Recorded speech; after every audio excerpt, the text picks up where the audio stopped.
In this video, I'm gonna go over how I wrote my book here, as you can see, which is not published, and also we're not even close yet to publishing it, okay? I've only wrote down the first draft and did a sample basically, and only my students have access to it as of right now. And so in this video, I'm gonna go over every single steps I took in order to write the first draft of my book. I'm gonna show you guys the blueprint I followed, how I corrected the book, how I got my cover, how I got my design, and everything that is necessary for anyone that wants to write a book. Now, this is me just documenting my process of writing this book until I publish it, okay?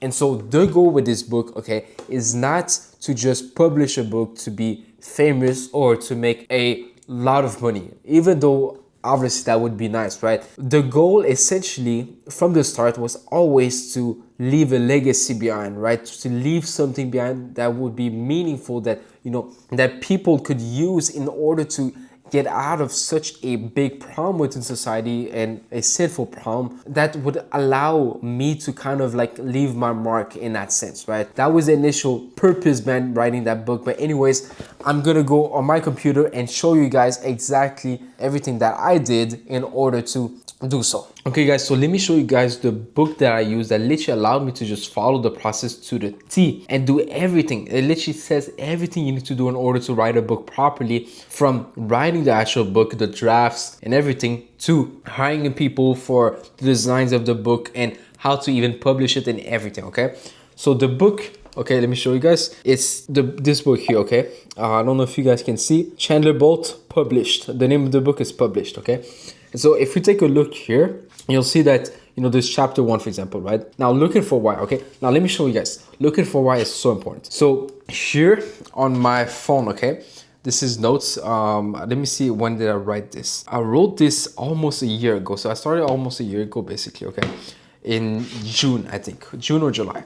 And so I wrote down, and you can see here, it says publish. I don't know if you guys can see, but because it's not really, but publish, okay? My camera is tweaking a little bit, sorry. I don't know if you guys can see, it says angle, and then it says purpose, okay? So let me just read it for you guys. Angle, become the most popular book in the NoFap space and sell 1 million copies. Purpose, okay? Now this is very meaningful to me, but let me explain. To make men stand up against the lies and weapons weakening them every day. Quitting porn will be the first step in order to start this revolution. If you guys are new to my channel, my purpose is not just to help 1 million men quit porn. My purpose is to not make men submissive to whatever ideology or whatever culture or society expects of them, okay? That's the main thing for them, right? One of the saddest things I see in a society that I was a victim of is constantly trying to like appeal to society and then living life according to whatever culture or mainstream ideology there is, and then regretting that life, right? So that they can finally live the life freely and do whatever they want, right? Obviously, good things, right? And also write down why I said that angle. I said because I want to create a movement of men going against the brainwashing that have been fed so that they can truly wake up. Why is that angle important to me? Because I will be able to leave a legacy behind that will be there once I am gone, right? Legacy for me is very important. And then basically I wrote down, this is the next step in the book. Let me show you guys. You know, there's chapter here, chapter 4. It says, you know, what to write. This is not working. Okay. Then the magic of mind mapping. Let me show you guys right here.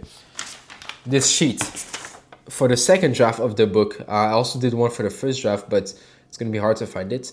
This is mind mapping, right? I'm literally taking, for example, one subject, let's say studies, and then I say, okay, I mean, my handwriting is just horrible. You guys won't understand it, but you know, for example, it says, okay, placebo studies, recent studies. What does that say? Emperor who has no clothes. Like, you know, if you look at lust, for example, right?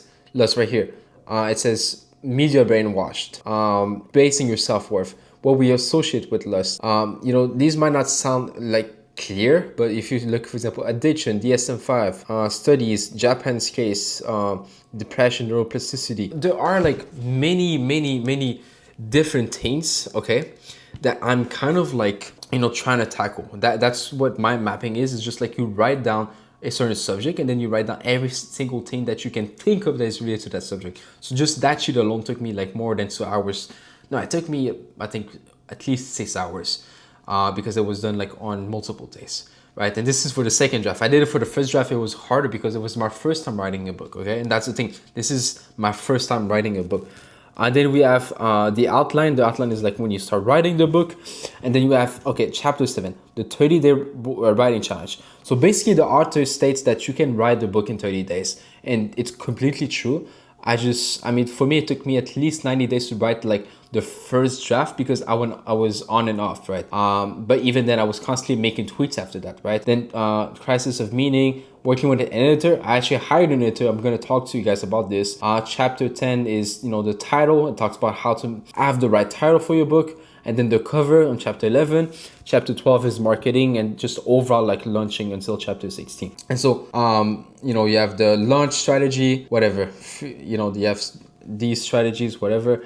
And yeah, this book is great, right? I highly suggest if you guys want to read a book, write a book, then just follow what that book says and you'll be good, right? And so essentially, I'm writing that book and I started in June or July, right? 2024. And so the purpose in the back of my mind, I know like if I die tomorrow, right? And I haven't wrote this book, I'll have some form of regret. Now, obviously, life is not just about like leaving something behind, right? I believe that, life is about worshiping God personally, right? This is my belief. I'm not trying to force you guys to believe anything. But when you have that thought of like, because for so long I was like, okay, it's been, more than 3 years that I've been coaching people, right? I was like, yeah, maybe I should wait 5 years, in order for me to write a book. And I was like, okay, yeah, but you already have a good success rate. Most other coaches in this niche, and I'm saying this with all honesty, I'm not saying this to make myself feel, bigger, but they don't even know what they're talking about. They just go about quitting porn using some pseudoscience and using nothing that is proven to work psychologically, right? And the worst, okay, this is what like really motivated me to write this book whilst I was writing it for the first time,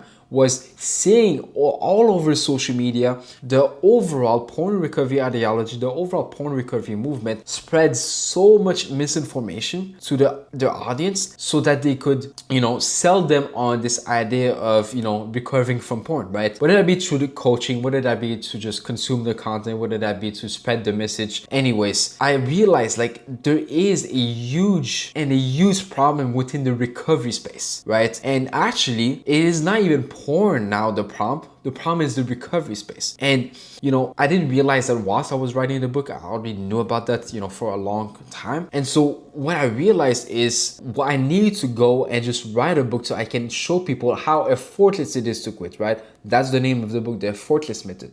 Because the reality, okay, is we look at porn, okay? And let me just tell you guys. We look at porn, we look at masturbation, we look at lust. And if you look at these behaviors specifically, we'll call it PM1 lust, right? And you look at any other sinful behaviors or any other behaviors that are even considered to be addictive or even any other behaviors that are similar, for example, video games, meaning that they're on a screen, there's a lot of stimulation, there's a lot of novelty, and there's a lot of elements that replicate, things that we desire in real life, right? Or if you look at movies, or if you look at so many things in our day-to-day that we consume and that we stopped consuming, with time. Like for example, junk food. Like for example, how is it that we just leave every other behavior but porn? And then the one answer that I always had in the back of my mind was porn is the only behavior which people actually use a recovery ideology in order to quit rather than just quitting naturally. And the biggest problem within the recovery ideology, for you guys that didn't know, is that it creates so many limiting beliefs that it literally makes the individual think that they have no free will, that they have no power over themselves, and that porn is more powerful than them. So I realized I need to do something about this. I need to actually go and, really make people aware that, they can quit forever, right? And I've done that with my students. I've done that through my YouTube videos. I've done that with people that just consume my content. And also the few people who had the chance to read my book, my first draft basically. And so I realized, I need to launch this as soon as possible, but also I want to work on it and make sure that it is actually good. So I'm just here and I'm thinking like, let me document this right now so I can be accountable to you guys in a certain extent, right? Because I'm not gonna lie, for the past few weeks, I barely even did any writing for the second draft. I'm very busy with other things, with other projects that are taking most of my time. I can sacrifice sleep, and I've done so in the past for so many times, right? Like in April, for 30 days straight, I slept 4 to 5 hours maximum. I didn't even sleep more than 5 hours, even for one day, right? And I was on caffeine, and yes, it was a great feeling to be productive, to do all of those things, whatever. But man, I would go to the gym at like 4 p.m. and then after the gym, I would just like sit on my bed and I would fall asleep, you know, like I was that tired, right? And so I want to do that, you know that feeling when you work so much towards a project and towards other aspects of your life that it's hard, but it's like it's way more enjoyable than when you're bored and it's like you just, life is easy and comfortable and everything. So essentially that's what I'm gonna have to do with the writing of this book, because the goal is to launch this book by the end of 2025. Okay, now I'm not gonna lie, we're gonna do a lot of traveling soon. We're gonna do a lot of work on, maybe we're thinking of building an app. We're also working on different things with students. I'm getting like my time is just being more and more limited, right? And so I need to, do something about that. But essentially guys, I want to really show you guys how this journey is going to play out. So let me show you guys what I have done so far. So this is the first draft basically, okay? So you can see the Fortress Method, a psychological approach to fast and lasting freedom from PMO. Okay, so this is the title, this is the subtitle, right? And then we have the table of content. We have first chapter is the porn recovery code. The second chapter is why we have failed in the past. Third chapter is addiction didn't exist in primitive cultures. Fourth chapter is why you watch porn. Fifth chapter is the choice principle. Sixth chapter is the brainwashing, so it talks about love specifically. Seventh chapter is debunking every single benefits, meaning debunking every single surface level reasons, aka the most common reasons as to why people watch porn and masturbate. Chapter 8 is debunking every single flawed beliefs, meaning the fears that people have and like the false beliefs that makes them basically PMO. Chapter 9 is the dopamine myth, right? Really, a lot of people just use dopamine, the word dopamine, and just throw it around and then just think that dopamine is making them watch porn, but this is not the reality, right? So, as you guys can see, like I'm really attacking everything, the forbidden fruit effect, really understanding, why we want to watch porn, more so like on a biological level, right? Like more on like an innate desire level. Lust and MO, right? Like really going over lust and masturbation specifically, as these are also two big struggles. And then we have leaving the two cages, so that means leaving porn and masturbation forever. Same thing with chapter 13, which is the last chapter. It's kind of going over the same thing. And then we have an appendix, so a Q&A section, yeah. And so as you guys can see, this is 200 something pages. Why is this not focusing? There's 200 something pages. The second draft, we're writing the second draft, but the second draft, there's only 10 pages, right? And the goal with the second draft is to just write this and make it as simple to understand as possible. Because let me explain to you something, to you guys, right? In the first draft, I wrote that book, right? But it was my first time ever writing a book. And I realized that this is the key thing. Whenever you're building something, you want to go and actually do it. You want to go and actually, say, you know what, I'm going to do it and I know I'm going to suck at it, right? Let me give you an example. The first vlog I did was like a day in the life, right? That I recorded, myself, right? And I realized that, by recording that and also before my second vlog, that my vlog basically sucked. But I could only realize that it sucked and what I needed to improve by actually doing it, by actually recording a vlog in the first place, right? And so I'm kind of doing the same thing with the book. Instead of saying, oh yeah, I'll wait 10 years and then I'll be ready to write a book and then I'll have all the knowledge and then I'll be good at writing books and then I'll somewhat have the experience and just the wisdom to just write one. Like instead, I said, you know what, let me write it now, get feedback on it, look at the mistakes I'm making, look at what I can improve, and then tweak it. And then with the second draft, I'm going to be able to do the same thing until I feel satisfied to a certain extent that, this is something I can publish and it would actually, be good. And I love just overall, learning a new skill, right? Just learning something, because the biggest mistake people make is they just are in this state of mental masturbation where they'll be like, oh, let me go and just watch videos of how can I improve my life? How can I, start this project? And then they never start a project because they think, oh, I need to just watch more videos to learn how to start a project. But if you start a project, you don't even watch videos, you just start a project, you'll make 10 times more progress, right? And my kind of like mindset towards life is I want to live 10 years in 1 year, right? You know, if you guys know what I have planned for the next few months, you're going to be like, wow, you know, you're going to be like, you know, this is crazy. But essentially, you know, with the book, this is, you know, something which I want to work on as soon as possible. I don't want to delay it. And, you know, I'm kind of like, you know, bringing all of the pieces together. So let me show you guys one thing I improved from the first draft, okay, already, is this. I'm adding pictures, okay? If you're seeing this and you know what this is about, don't worry, I'm not saying that, you know, your brain is like this when it's on porn, right? This is like misunderstood a lot, but I digress. I'm gonna go basically and use, I'll try to use visual representation. So this is one thing I'm trying to like improve, right? I'll try to use visual representations to explain concepts, right?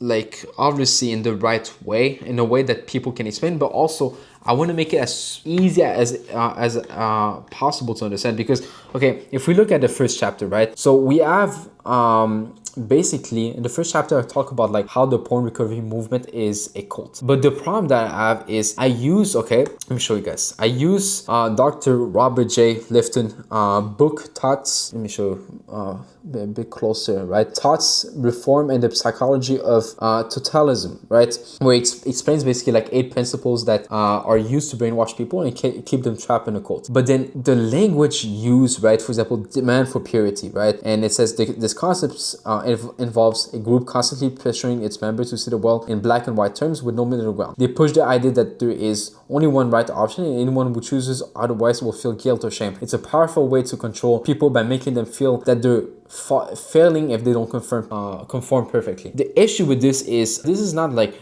language that like if a 10-year-old would understand, right? And that's the thing, I'm trying to have a big impact, like a large impact, and for me to do so, I need to make it easier to understand, right? And this is something very popular within like the whole you know, psychology or even like entrepreneurship space or politics, for example, where they saw that like in the, I think it was 2016 elections, where it was like Hillary Clinton against Trump. Hillary Clinton used like very advanced, you know, language of like, you know, that only like older people could understand, right? Only people with like a very good level of education. But Trump used like very simple to understand language and he won the elections, right? And they said that was one of the reasons why, which kind of makes sense. And so I'm kind of trying to do the same thing where I can appeal to as many people as possible so that you can understand it. And that's one thing I'm working on. But let me tell you guys a few more things. So let me just set my camera. I hired an editor, right? So I wrote down the first draft and then I decided to hire an editor. And I was new to this. And so I spent a pretty, I mean, it's not like the biggest amount of money, but I spent a pretty good amount of money on an editor. But I made the mistake of not really telling him what the book was about, in the sense of like who the book was for. And so he gave me feedback thinking that I was just writing this book trying to convince people to quit porn, whilst in reality I'm writing this book for the people that actually want to quit porn. How do they quit porn, right? And so I wasted a bunch of time. You know, at least the guy was responding very quickly, was always giving me feedback and stuff, but I realized it was kind of useless. And one thing I did, you know, because he was also correcting the text, but one thing I realized is I could just use ChatGPT to correct my text. Like literally, you know, you might think I'm kind of like cheap for doing so, but the reality is, look, you know, I used an editor and then I used ChatGPT and ChatGPT is better. So I'm just saying, and ChatGPT could literally turn my text and make it easier to understand, right? But again, like I don't want to lose that human touch. But the thing is, you know, you gotta realize that we live in a day and age where it's like you could technically just create so many things. So, you know, now that I realize that, it's a bit too late, but I could have saved a lot of money, right? So then what I did after that is I hired someone to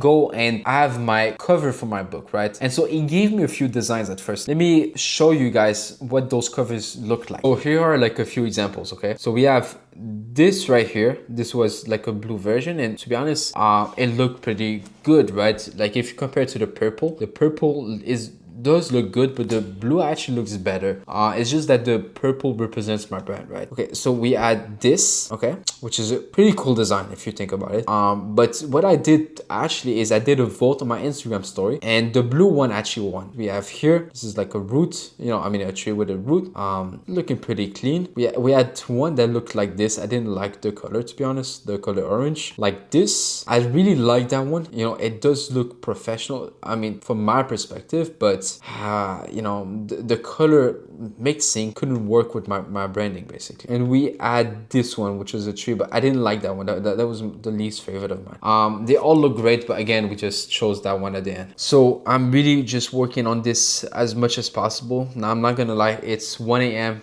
Where I live. But anyways, I'm gonna go and sleep basically, but I want to first show you guys the content I captured yesterday, and then we're gonna go and talk tomorrow about the book again. Let's get it. So I'm here just editing the video. I don't know if you guys can see, but basically one thing I realized is in high school I actually was one of those kids that in the English class almost failed 2 or 3 years in a row. And the reason is my first language is French, by the way. And so we had the second language being English, right? And I learned mostly through video games and through the internet. But the thing is, right now I'm literally writing a book, right? And from the feedback I got from people, you know, I'm not just like writing a book that was bad, right? Like, when it comes to the vocabulary, when it comes to the grammar, it's still just crazy to me. But I used to be this kid that literally was stressing out when I was, I think, 13, 14, 15, stressing out about English class because I was not passing. And now I'm literally writing a book. I'm not really saying this out of pride. I'm just saying this out of like,